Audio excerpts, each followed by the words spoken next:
اپنی بیٹیوں کو پڑھایا جائے، اپنی بیٹیوں کو پڑھا لکھا کر کے اچھے دیندار گھرانے میں ان کا رشتہ کیا جائے۔ اور میرے بہنوں،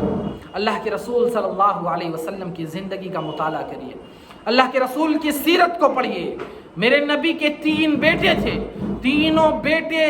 قاسم، عبداللہ، ابراہیم، تینوں بیٹے بچپن میں انتقال کر گئے۔ عنفوان شباب تک پہنچ کر کے ازدواجی زندگی گزارنے والی جناب محمد رسول اللہ صلی اللہ علیہ وسلم کی 4 بیٹیاں ہیں، اور ان 4 بیٹیوں میں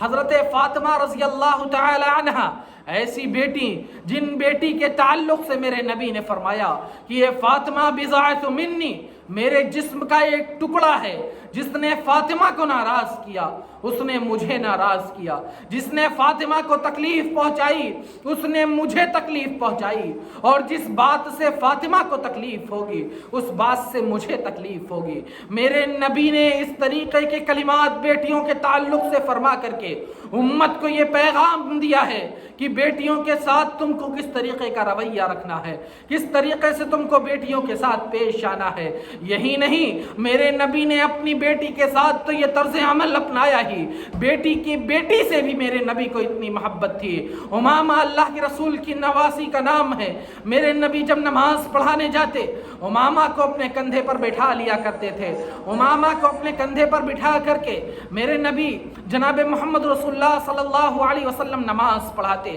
اور نماز پڑھاتے جب رکوع اور سجدہ کرتے امامہ کو بغل میں بٹھا دیا کرتے تھے، پھر جب کھڑے ہوتے پھر امامہ کو اپنے کندھے پر بٹھا لیا کرتے تھے۔ یہ محبت تھی بیٹی کی بیٹی یعنی نبی کو اپنی نواسی سے، تو بیٹیوں سے کتنی محبت میرے نبی کو تھی آپ اس بات کا اندازہ لگائیے۔ اور میرے نبی نے جب بیٹیوں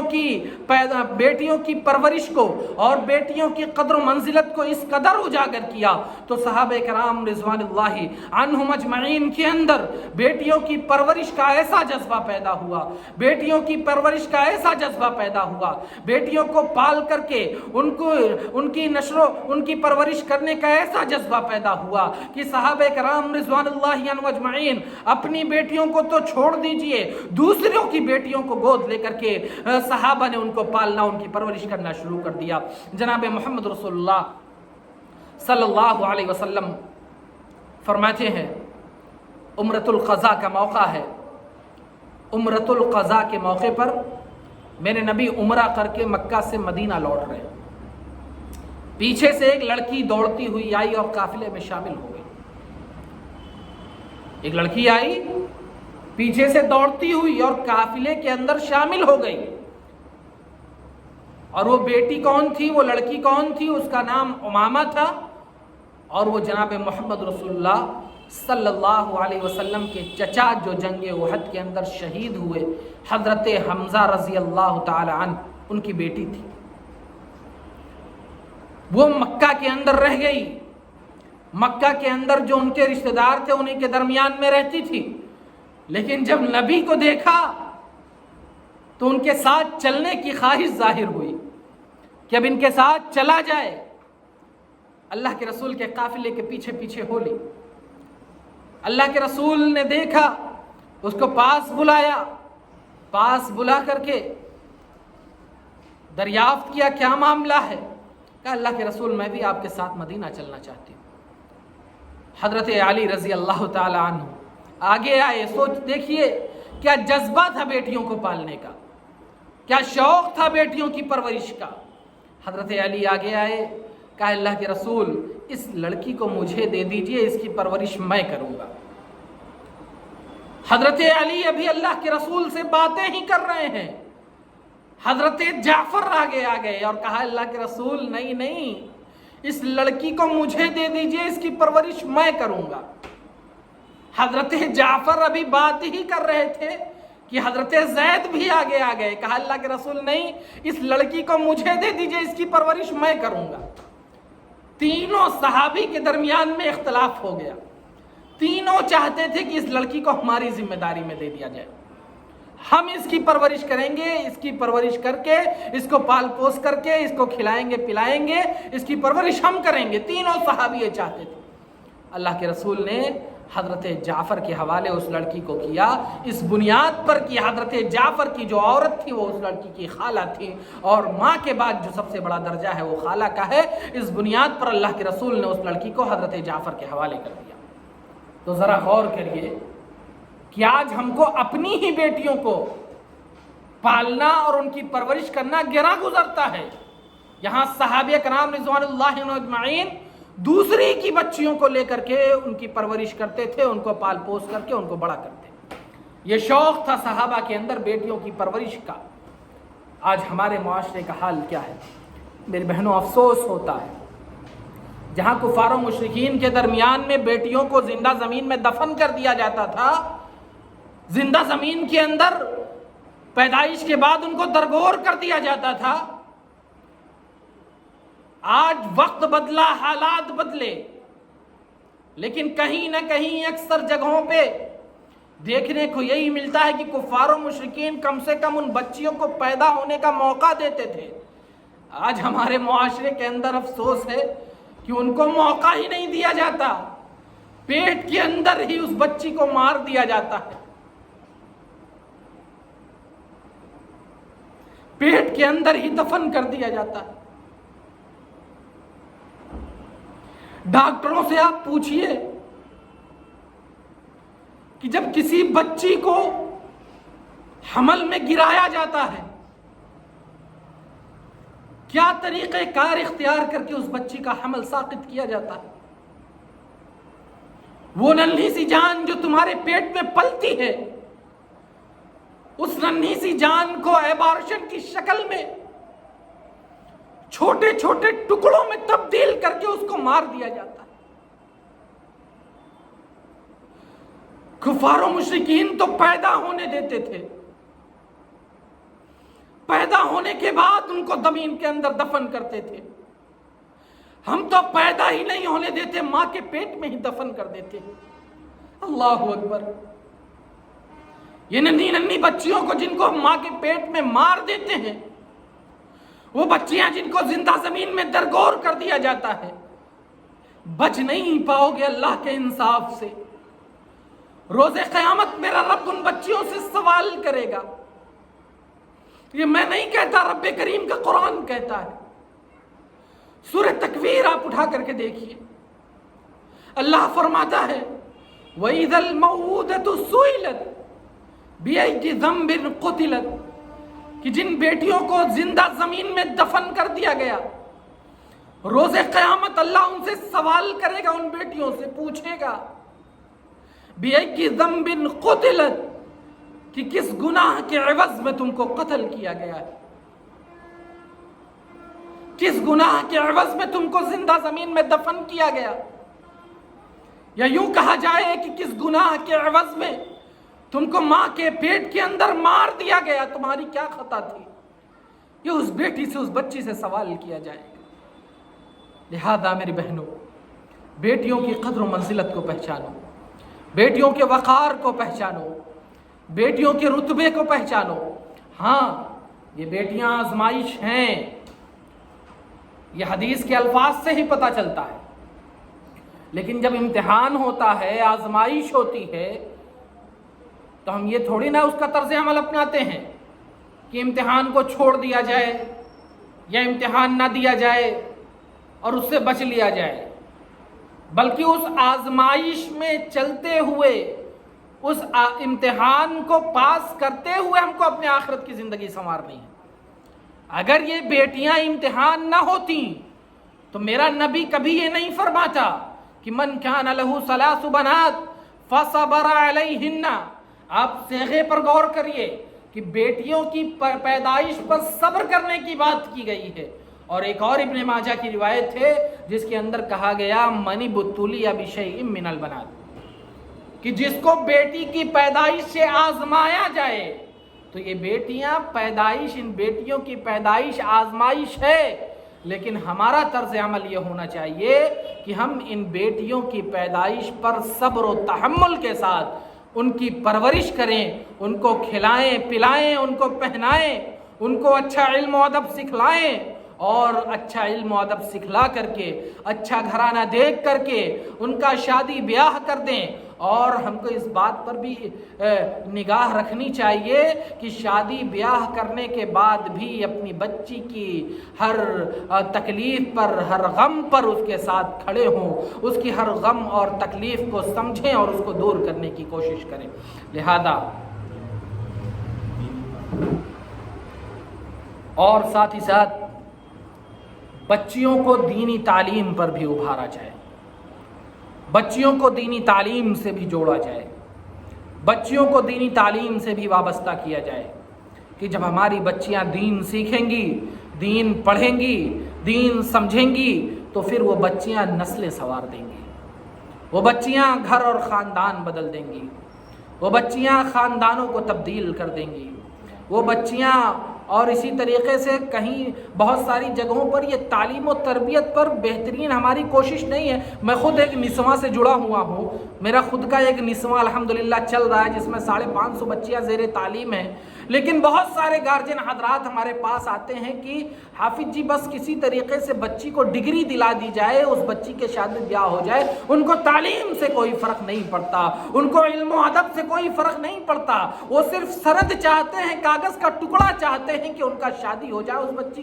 اس بچی کا رشتہ ہو جائے۔ اللہ کے واسطے بچیوں کو صرف اس مقصد کے لیے نہ پڑھاؤ کہ ان کا صرف رشتہ ہو جائے، وہ صرف ان کی شادی ہو جائے، ان کو دین سکھلاؤ، اچھا دین سکھلاؤ، ان کو کتاب و سنت کی تعلیم دو۔ جب تم کتاب و سنت کی تعلیم دو گے، بچیوں کو دین سکھلاؤ گے، تو بہت سارے فتنہ و فساد ہمارے معاشرے سے ختم ہو جائیں گے۔ اور یہ بچیاں، یہ بہنیں، یہ بیٹیاں، یہ مائیں اگر معاشرے کے اندر پڑھ لکھ کر کے اپنا کردار نبھانا چاہیں تو امام بخاری جیسے لوگوں کو، امام بخاری رحمہ اللہ جیسے محدث پیدا کر سکتی ہیں۔ امام بخاری رحمہ اللہ کی پرورش بھی اور اسی طریقے سے ان کی نشر و نما بھی ان کی بہن نے کی تھی، ان کو پال پوس کر کے ان کو بڑا کیا تھا، ان کو علم و ادب سکھلایا تھا۔ لہذا میری بہنوں اور میری بیٹیوں، یہ تمہاری ذمہ داری ہے کہ تم کس انداز میں اپنے آپ کو دینی تعلیم سے جوڑتی ہو، دینی تعلیم سے خود کو وابستہ کرتی ہو، یہ ہماری ذمہ داری ہے۔ اور اگر ہم دینی تعلیم سے جڑ گئے، ہم نے دینی تعلیم کو اپنا لیا، ہم نے اچھی تعلیم و تربیت اور کتاب و سنت کی تعلیم ہم نے سیکھ لی، حاصل کر لی، تو ہمارے معاشرے سے بہت سارے فتن و فساد ختم ہو جائیں گے۔ اللہ رب العزت سے دعا کریے کہ اے الہ العالمین تو ہمیں صحیح معنوں میں کتاب و سنت کو سمجھ کر کے اس کو پڑھنے کی توفیق عطا فرما، اس پر عمل کرنے کی توفیق عطا فرما۔ یا الہ العالمین تو ہمیں قرآن کو سننے اور ان کی آیتوں کو پڑھنے، ان کو سمجھ کر کے اس پر عمل کرنے کی توفیق عطا فرما۔ یا الہ العالمین تو ہمارے گھر کے اندر، ہمارے معاشرے کے اندر، یا الہ العالمین جو ہمیں بیمار ہیں انہیں شفاء کلی عطا کر دے، یا الہ العالمین جو ہمیں مقروض ہیں انہیں